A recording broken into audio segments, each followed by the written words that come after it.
On tonight's episode, the second part of our two-part interview with a la mode. This and more on tonight's Blonde Bombshells episode.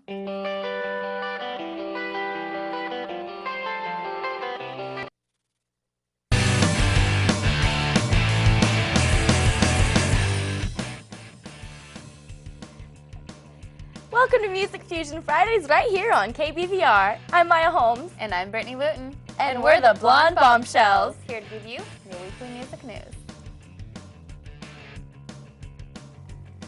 Last week, we brought you part one of our interview with up-and-coming band a la mode. In part two, we talked to each member individually to get their thoughts on the music.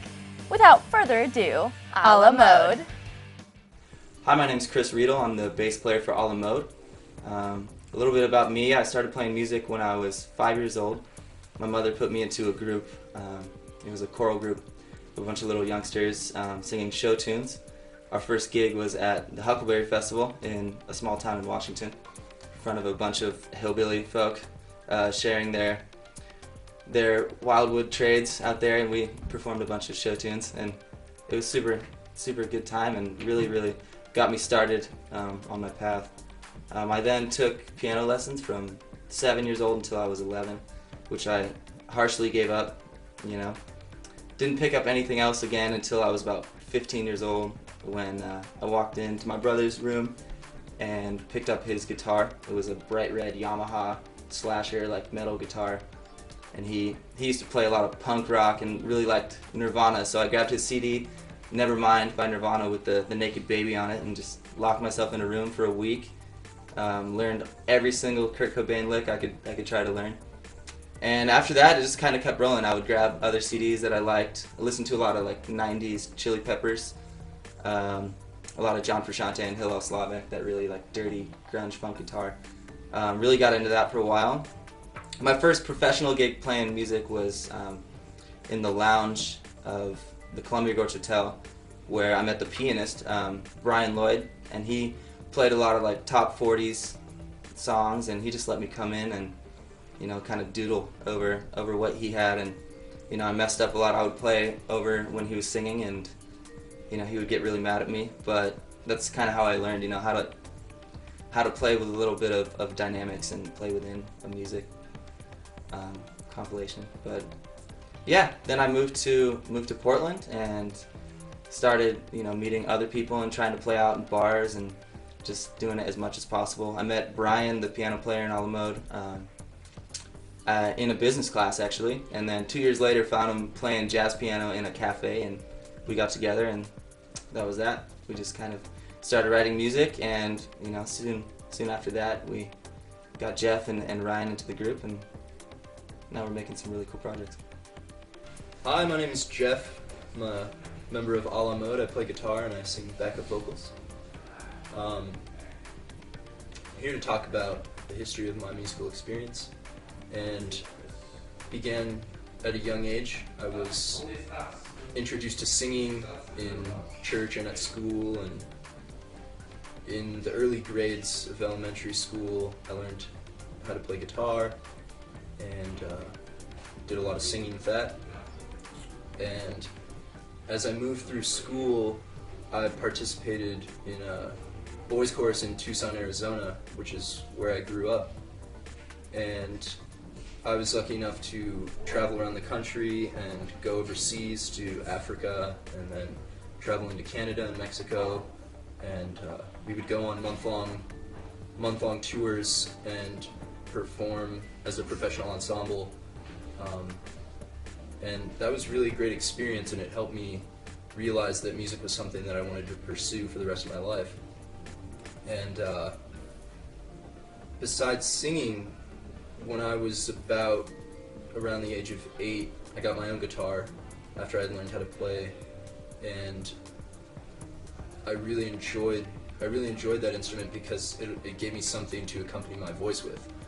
And so as I became more familiar with the guitar, I got interested in rock and roll music and began to idolize Jimi Hendrix and all those guys. And then I knew that I wanted to be in a rock band. And so when I had friends who were interested in a similar similar path. I put it all together, and when I was in high school, I had some experience playing in groups and playing for friends, playing at little school functions, and being the kid who was in a band.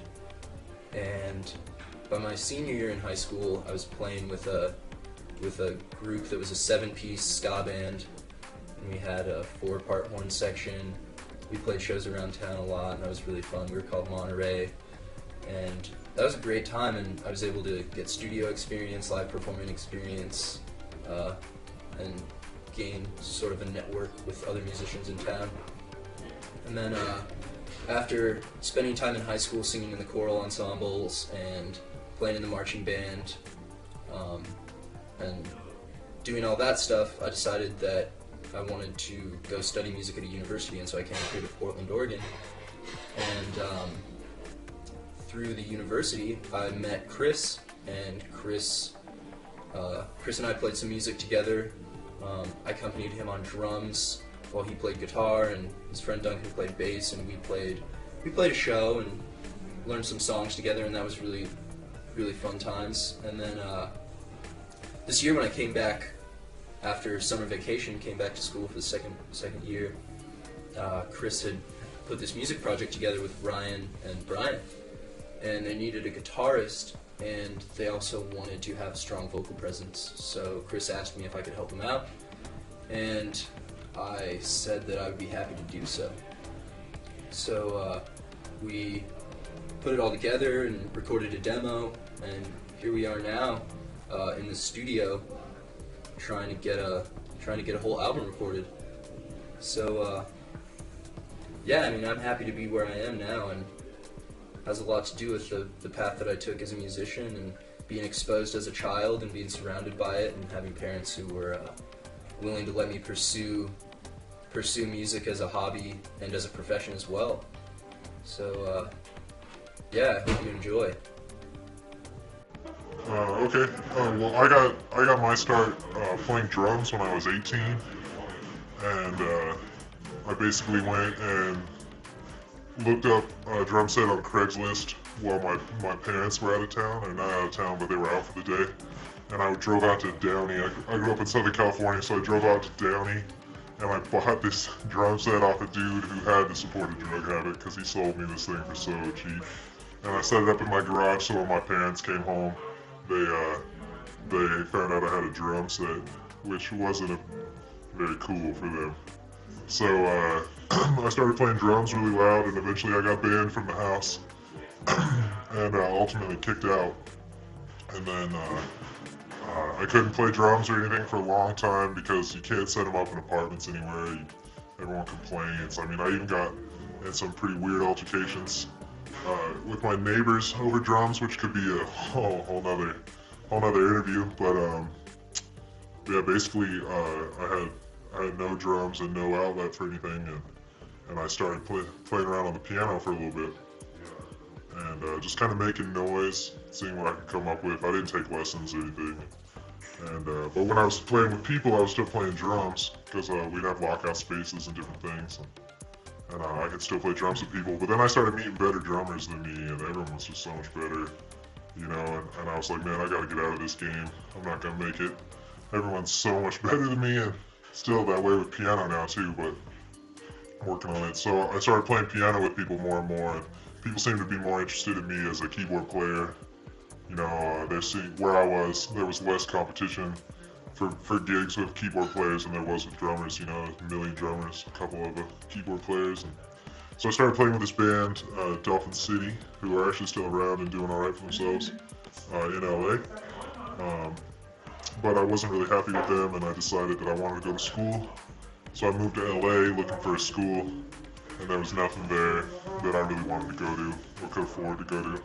And so I ended up leaving LA, coming up to Portland, and I had to wait around here for like 10 months before I got into PSU, and they denied me from PSU for a while. They told me I didn't know what jazz was. I decided I wanted to study jazz because it was, for me, it's a superior technique and music theory to apply to music that I want to make.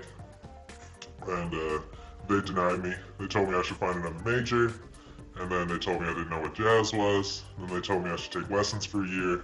And so I did that. I never took lessons before, before I got into school basically. And my teacher helped me get into school, and now I'm going to PSU Jazz, which is a really cool program, a lot of really good teachers, and I'm taking lessons for once, and that's how I got in. And I met Chris at a business class, and he didn't even know I played piano for like a year later. And I met Ryan, our drummer, actually in a jazz combo class. And then Chris knew Jeff, our guitar player, and so everything sort of came together. And yeah, that's how I got up here. I mean, I don't really have much of a music history. You guys are looking for music history, but I just started playing. How'd you find this band? I found this band through school. Like I said, I started taking business classes just so I could get my foot in the door at PSU, and I met Chris. And then I'm trying to think. He worked at Portland State Professional Sound, and so I'd see him around and kind of talk. And then I forget exactly how, but he needed someone to help him out with a gig or something, like a little set. And so he saw me playing piano, I think, in the Food for Thought Cafe, which is the basement of PSU. And he saw me there, and he said, we should do something. I got this gig, and I need some players. And so we threw together like a quartet in like 45 minutes before, and we went out there and jammed and had a good time. So we've sort of been playing ever since. Don't touch that dial, we'll be right back. All the kids in Tokyo are going to a rock and roll show. Welcome to Music Fusion Fridays here on KBVR. I'm Maya Holmes. And I'm Brittany Wooten. And we're the Blonde Bombshells. Here to give you your weekly music news. Don't let off the throttle. Feet first until we hit the bottom. Feet first until we reach narrator. Feet first. Well, baby, I wanna go back to Tokyo. Hey everyone, welcome to Locals Live on Music Fusion Fridays on the one and only KBVR channel 26.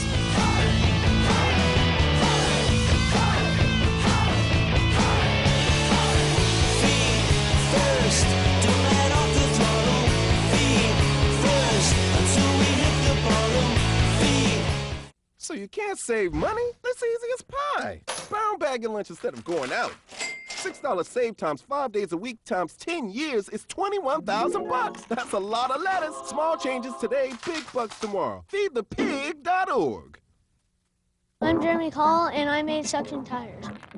I used a rivet gun to connect the suction cups, and then I just connected it to the tire. Anything's possible. Keep thinking. Get started on your invention at inventnow.org.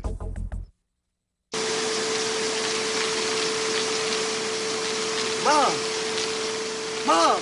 What? You can't find Ichabod. What?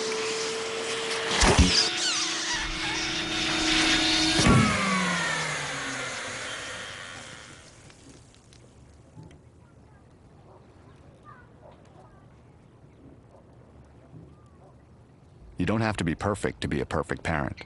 There are thousands of teens in foster care who would love to put up with you. This past week, our correspondents, the Sierras, went to Cloud 9 for the Corvallis stop in the Put It on the Tab concert tour. Let's see what they found. I've gotta get on top of it. I've got to get on, get on, get on, get on, get on, get on, get on, get on. All right, people. Hi, everyone. I'm Sierra, and I'm here with solo singer Caitlin Cartier. So that was a really amazing performance I just saw. Thank you. It's crazy. I was back in the bathroom, and I heard your voice, and I was like, I have to go out and see who that is.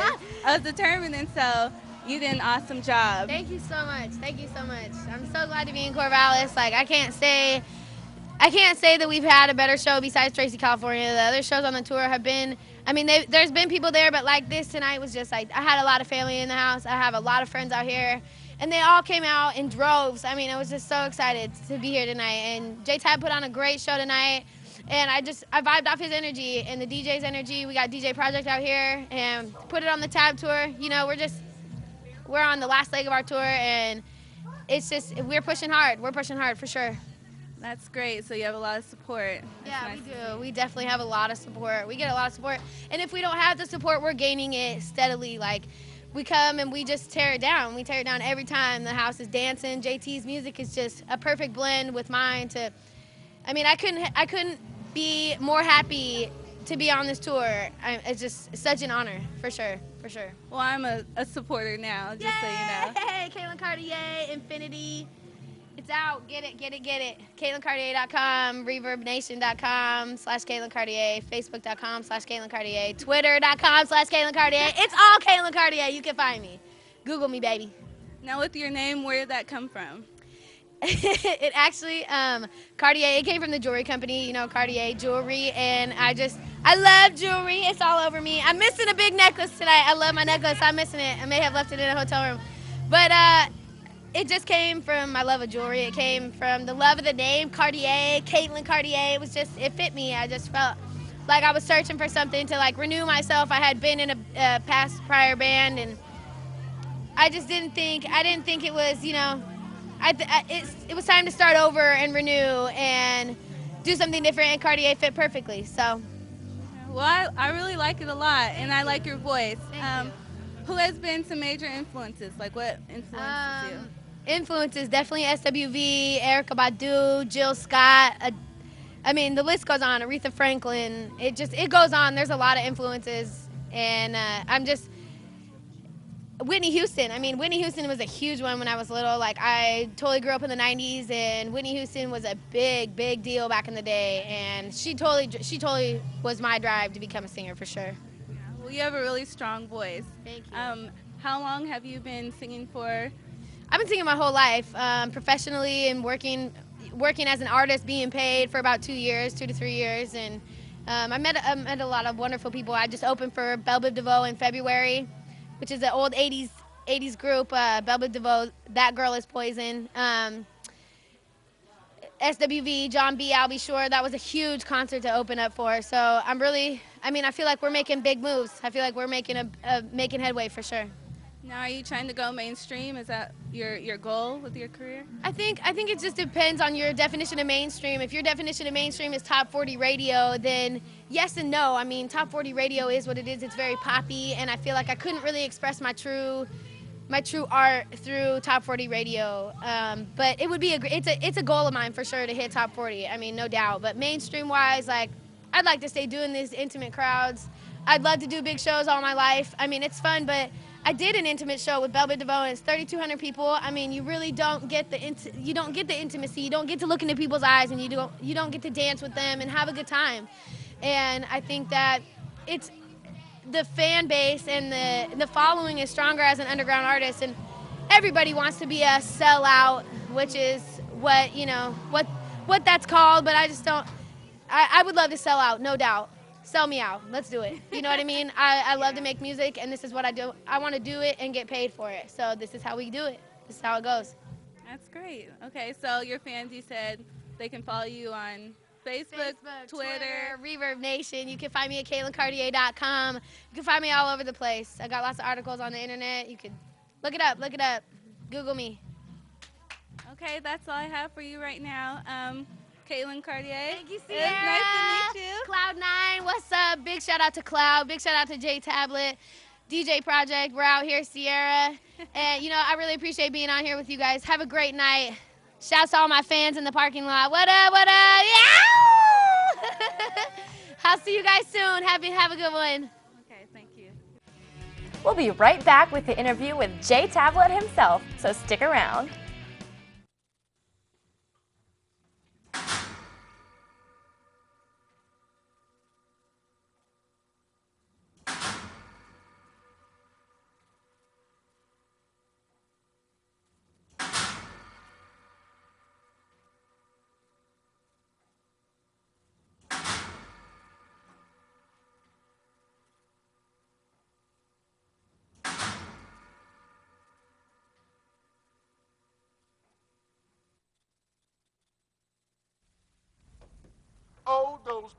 are much too much.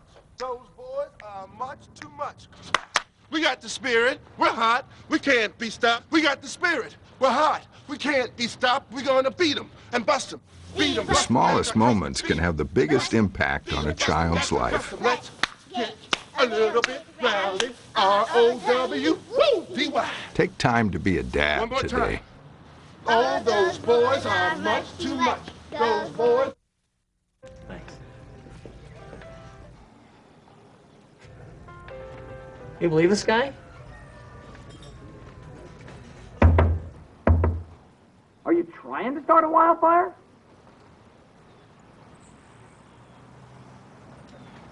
Sorry. Pass the honey? 9 out of 10 wildfires are caused by humans. Only you can prevent wildfires. G-morning, sunshine. Wakey, wakey. Text me. Are your parents home later? We can hang. LUV, love you. JK. Holla back. Holla back. Holla back. Are you with your friends? That's lame. We're in a huge fight right now. XO. What'd you dream about? Something I did? Are you on your way to the mall? I'm lonely. Nude pics. Send me some. Text me. Bottles sinking in nothing. Reach for the hollows, bring till I'm hollow. Fall in the car, you're singing, I go home. Not far, but a pull up. I see outside, but we are still cold. Real time. It is never no play mode grinding. Like out. Well, I'm down here with Jay Tablet at Cloud9. He's released 2 CDs, the last one being Put It on the Tab. So Jay Tablet, tell me a little bit about yourself, about your music. Okay, well, you know, my music's basically more of dance music, party music. This album is my first solo album from a group called Cloak Characters. So we're based out of Bend, Oregon, and we basically, I mean, we make dark party music. That's what we're described as. So, you know, it's time to party. Cool. Yeah. Cool, I'm excited to hear it. Yes, indeed. What got you started? Who's your inspirations? I grew up listening to a lot of different music. I had, you know, classic rock was a big influence, all the way to like Swollen Members, you know, Tupac, Biggie, all the hip hop heads, underground heads like Aesop Rock, Living Legends, Hieroglyphics. So. I saw that you performed with them, or before them. How was that? I performed with them a few times. I actually have a show tomorrow with Opio, A Plus, and Nobody. I mean, Hyro's like a big group, you know. So it's good to grow up listening to them and then have a chance to perform with them. So. And where's that show gonna be? Tomorrow in Bend. Oh, okay. So yeah. Local, so that's good. You know. Yeah, that's awesome. You talked a little bit about your influences. Who do you like to listen to the most then? Right now, actually, I've been listening to a lot more like electronic music. Okay. So I've been listening to like more Glitch Mob, Bass Nectar, and those kind of things. But I still listen to, you know, like Kid Cudi and Kanye and all the pop people still too. So where does Jay Tablet come from? What's that mean to you? It's kind of weird. It started with Chlorine, and Chlorine was kind of like more of like old school when I was like 17, and Chlorine Tablets. And my initials are J and T. So Joseph Tavares is my real name. Okay. So the J's, J Tablet, you know, it all makes sense. So you've been involved with music, what, your whole life? When did you start performing? I started performing when I was about 17, and I didn't really record and, you know, get in the studio until about 18 or 19. But after that, I've been living in the studio, so it's been good. It's been fun. Yeah. And do you make your own beats, or? Yeah, I produced 12 out of the 18 on my new album. I'm producing for other artists in Bend and, you know, California. But it's something I just picked up. I haven't always been producing my own music, though. So, cool. Yeah. We talked a little bit about performing with Hieroglyphics. Yeah. I also saw that you performed with like Tech 9 and Andre Nicotina. Tell me about that. All of them. I've been blessed with being able to open for people that I listened to for so long, and the exposure is just like 1 in a million, and you know, and you get to meet them, and you get to see that they're all like, you know, some people are dicks, you know, some people are definitely like, you don't want to work with them, but a lot of people are humble, and it makes you realize that, you know, it's different than what you think, you know? Yeah. Where did you get to perform with them? I've performed in California, Nevada, Oregon. Bend, Oregon is like my roots. That's where I'm from. So I do have a lot of shows. You know, I've opened for E40, and that was probably the biggest one, and it was like 1,400 people. You know, that's a good crowd. yeah. So you know, it's definitely a fun thing, adrenaline rush. You know, that's what I do it for. You know, like fun is like the ultimate of my music, partying and having fun. Period. So. That sounds like a good plan. You know. Are you producing a new CD right now? I'm working with my group Cloak Characters. We are in the studio right now performing. Like I'm on tour right now, so I'm like performing and I'm like going back and forth with the studio. So slowly but surely, I'm getting there. So where are your next few shows at then? We have Bend tomorrow, and then we have Boise, Idaho the next day, and then I'll be done with this. We had 7 shows in 10 days. So I'll be done with this spurt, and then I'll go back to the studio, and then I start again on June 5th. So. Are you wanting to go mainstream? This album was a lot more mainstream. The last album with Cloak Characters was more like underground hip-hop, raw beats. This one had a lot more production value, a lot more like poppy hooks.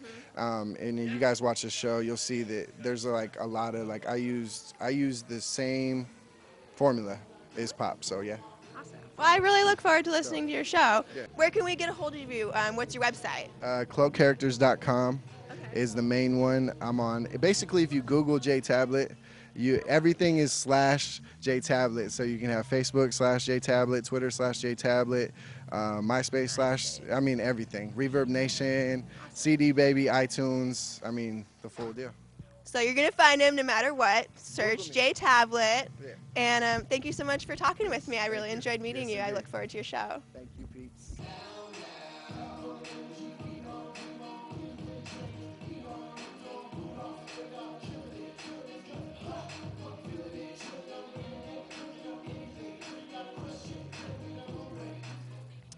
Well, that's all I got for you tonight. Thanks for watching the show. Back to the studio. Thanks, Sierra. If you want to find out more about Caitlin Cartier or J Tablet, be sure to visit their website.